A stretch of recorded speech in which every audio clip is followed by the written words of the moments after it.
2020 a été une année difficile pour le monde entier, pour notre pays en particulier. Difficile sur le plan sanitaire, vous le savez, sur le plan politique.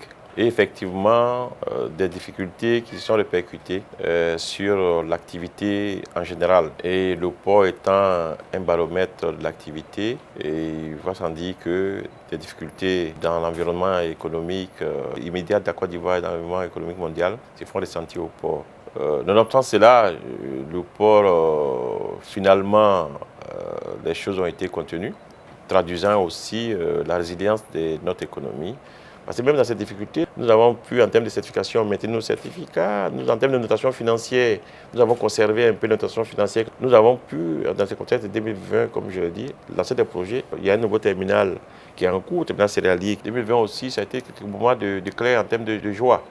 Parce que nous avons reçu le président de la République ici en 2020 pour la pose de la première pierre des travaux du deuxième terminal conteneur du port autonome d'Abidjan et qui au final permettra au port d'Abidjan d'être muni en termes d'infrastructures pour les 50 ans à venir parce que nous aurons un terminal qui nous permettra d'accueillir les plus grands navires fréquentant la côte africaine et qui permettra effectivement de donner de la valeur ajoutée en termes d'exploitation au port d'Abidjan. La valeur ajoutée pour l'autorité portuaire que nous sommes, gestionnaires des infrastructures, mais sûrement pour les opérateurs et in fine pour l'économie ivoirienne. Aujourd'hui, nos perspectives les plus grandes, c'est d'arriver à pouvoir avoir un franchissement sur le canal d'Evridy qui nous permettrait de partir du port d'Abidjan pour aller à Jacquesville et sortir pour PK24. La nouvelle zone industrielle de la Côte d'Ivoire, c'est au PK24. Tout ce qui peut sortir du port pour aller au PK24 sans passer par les ponts au Fauboigny, c'est sûr que pour la ville, c'est une décongestion et c'est de la valeur ajoutée économique. Mais parallèlement à cela, on travaille aussi au développement du barging. Le barging étant un transport par la lagune. Aujourd'hui, vous avez un plan d'eau formidable à Abidjan. Ce plan d'eau aujourd'hui, il est quand même rentabilisé par rapport au transport de passagers. Mais il faut que demain, on puisse avoir sur le plan d'eau des transports de marchandises, comme ça s'est fait ailleurs dans tous les pays qui ont eu la chance d'avoir des plans d'eau comme la Côte d'Ivoire. Et nous, nous en avons même davantage. Donc, c'est des éléments qui vont nous aider à améliorer la célérité des opérations.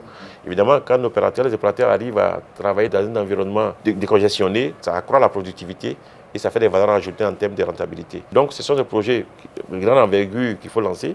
Mais dans les médias, 2021 va avoir l'achèvement du terminal Roro. 2021 va avoir une avancée à 80% du terminal céréalier. Ce projet-là bouclé, c'est un nouveau port que nous aurons à Abidjan et un nouveau port que nous aurons pour la sous-région.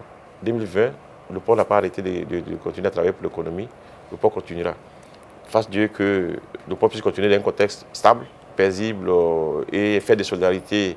2021 assure au président Alassane Ouattara une santé de fer pour qu'il continue d'être la locomotive qui, depuis 10 ans, tire la Côte d'Ivoire vers l'avant. La santé pour le président de la République, les membres de sa famille, pour son gouvernement, la paix et la stabilité pour la Côte d'Ivoire. Et dans ce contexte, c'est sûr que la Côte d'Ivoire continuera à aller de l'avant et le port d'Abidjan avec.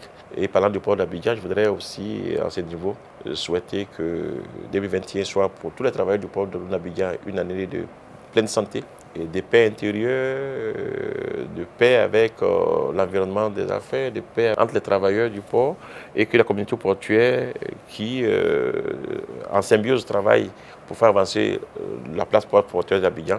Cette communauté portuaire continue de vivre dans une dynamique de collaboration et de synergie au profit de notre économie. Port autonome d'Abidjan, une référence internationale.